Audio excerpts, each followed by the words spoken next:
안녕하세요. 김효진 목사입니다. 이 영상은 성경 통독하시는데 도움을 드리기 위해 마련한 영상입니다.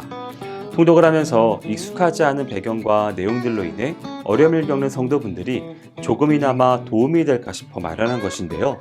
조금만 관심을 기울이시면 읽으시는데 유익이 있을 겁니다. 그럼 오늘 읽을 부분에 대한 안내를 해드리겠습니다.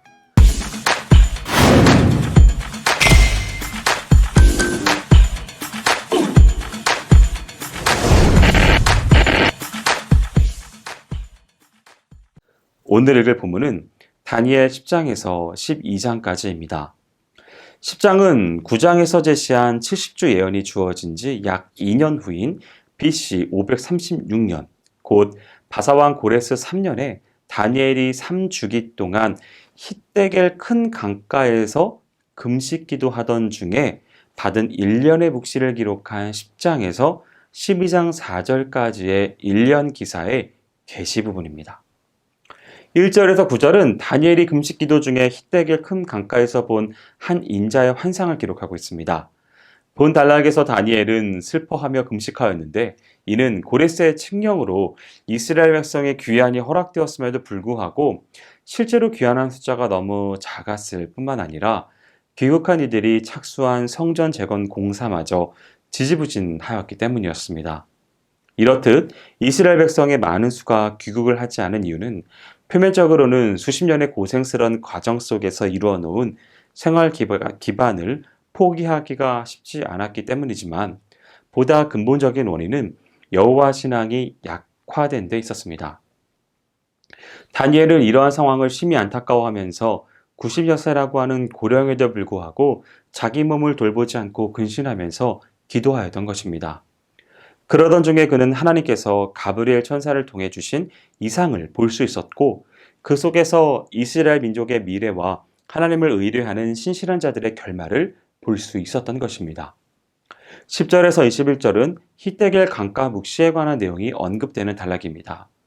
천사 가브리엘은 바사를 배후 조종하는 악한 영들의 방해에도 불구하고 천사 미가엘의 도움을 얻어 다니엘에게 와서 정신을 잃은 다니엘을 일으키고 그에게 이스라엘 백성이 말세에 받게 될 환란에 관한 묵시를 받을 준비를 하도록 돕습니다.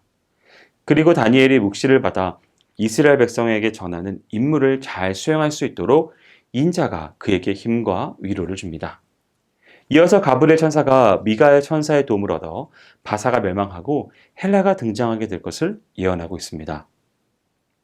11장은 히데겔 예언과 관련하여 바사를 이은 헬라 제국의 등장과 분열과 에피파네스와 관련한 내용을 담고 있는 장입니다. 1절에서 4절은 바사 제국의 강성과 새 왕의 등장 및 한 능력 있는 왕인 알렉산더 대제의 공격으로 바사 제국이 멸망하고 헬라 제국이 부상하게 될 것 및 알렉산더 사후에 헬라 제국의 분열이 일어날 것을 예언하고 있습니다. 이러한 예언은 실제로 성취되는데 페르시아의 경우 BC 331년 알렉산더에 의해 멸망합니다. 그리고 헬라 제국 역시 알렉산더가 급사하자 4명의 장수에 의해 분할되었습니다. 5절에서 19절은 알렉산더 사후 분열된 헬라 제국의 4대 왕국 중 남방의 애굽 왕국과 북방의 시리아 왕국 간의 전쟁에 관한 예언을 기록하는 부분입니다. 남방 왕국과 북방 왕국은 동맹을 맺었었습니다. 그러나 남방 왕국은 북방 왕국을 침공했고 승리하게 됩니다. 이에 대한 보복 조치로 북방 왕국이 공격을 해왔지만 실패하죠.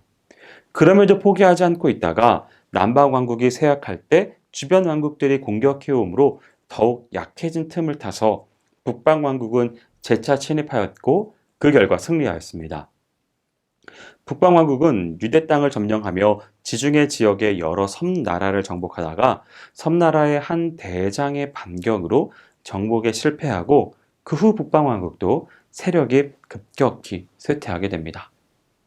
20절에서 27절은 시리아 왕국의 7대 왕 셀주크 4세의 등장과 멸망, 그리고 8대 왕인 안티오코스 에피파네스의 등장에 대한 예언을 기록하는 단락입니다. 셀주크 4세는 갑작스럽게 최후를 맞이합니다. 이 틈을 타서 본래는 왕위를 계승할 수 없는 에피파네스가 간교한 속임수로 8번째 왕으로 즉위하였습니다. 그리고 그는 남방 애굽 왕국과도 간교한 계략으로 승리를 거두게 됩니다.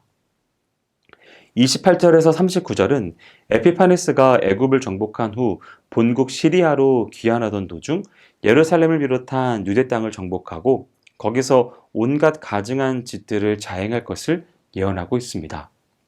본문에 예언된 에피파네스의 가증한 짓은 크게 종교적인 박해와 정치적인 박해로 구분됩니다. 이 중 종교적 박해에 해당하는 것은 성전 모독, 하나님께 드리는 제사의 폐지, 우상 숭배의 강요 및 자신의 신격화 등입니다. 또한 정치적 박해의 내용으로는 이스라엘의 후예인 유대인들을 헬라화하기 위하여 그들의 여호와 신앙과 전통을 말살하려는 정책을 펼쳤고 이에 저항하는 자들을 핍박하는 것 등을 들 수 있습니다. 40절에서 45절은 에피파네스가 여전히 승승장구하던 중에 갑작스럽게 종말을 맞이하게 될 것을 예언하고 있습니다. 에피파네스는 선왕 때부터 계속되던 근동의 패권을 두고 다투었던 애굽의 프톨레미 6세와 마지막 대전을 치러 대승을 거두었습니다. 또 유다 마카비우스에 의해 일시적으로 독립을 얻었던 유대 땅을 재정복하여 많은 나라를 속국으로 삼는 등 승승장구해왔습니다.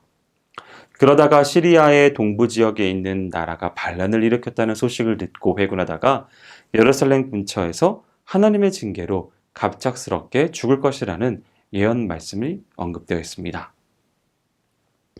12장은 그간 다니엘이 보았던 환상에 대한 예언을 마치는 장입니다. 1절에서 4절은 다니엘이 히데겔 큰 강가에서 3주간의 금식 기도 중에 받은 1년의 묵시기사의 종결 부분입니다. 여기서는 시대를 뛰어넘어 세상 끝날에 있을 대환란과 선민에 대한 미가엘 천사의 보호 및 종국적인 선민의 구원을 예언하고 모든 죽은 자의 부활과 의인의 영생과 악인에 대한 영벌을 예언합니다. 아울러 지혜 있는 자와 많은 사람을 옳은 대로 인도하는 자가 받을 영광과 이 예언을 잘 보관하라는 주님의 당부를 기록하고 있습니다. 5절에서 13절은 다니엘서의 종결 부분입니다.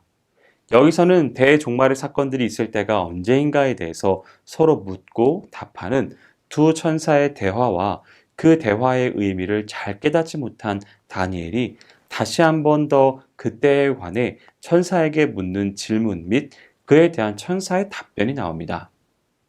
본문은 만무리하면서 상징적인 숫자들을 많이 제시되고 있는데 이는 현실이 힘들다고 하여 성급하게 생을 포기하고 종말만을 고대하는 시한부 종말론자들의 삶과 같은 어리석음을 버리고 최후 대종말이 도래하겠지만 그 정확한 때는 역사의 주관자이신 하나님의 주권에 속한 것임을 밝히면서 종말의 시점 자체에만 연연해 하지 말고 오직 하나님의 절대 주권을 인정하고 신뢰하며 선민으로서의 합당한 삶에 최선을 다하는 중에 자연스럽게 영광된 종말을 맞이하라는 교훈을 주고 있습니다. 여기까지 다니엘 10장에서 12장까지 성경 통독을 하실 때 도움이 될 만한 내용을 전해드렸습니다. 혹시 이외에 질문 있으시거나 나누고 싶은 이야기가 있으시면 밴드나 댓글로 달아주시면 필요한 도움을 드리겠습니다. 그럼 내일 다시 만나도록 하겠습니다. 통독 화이팅 하세요!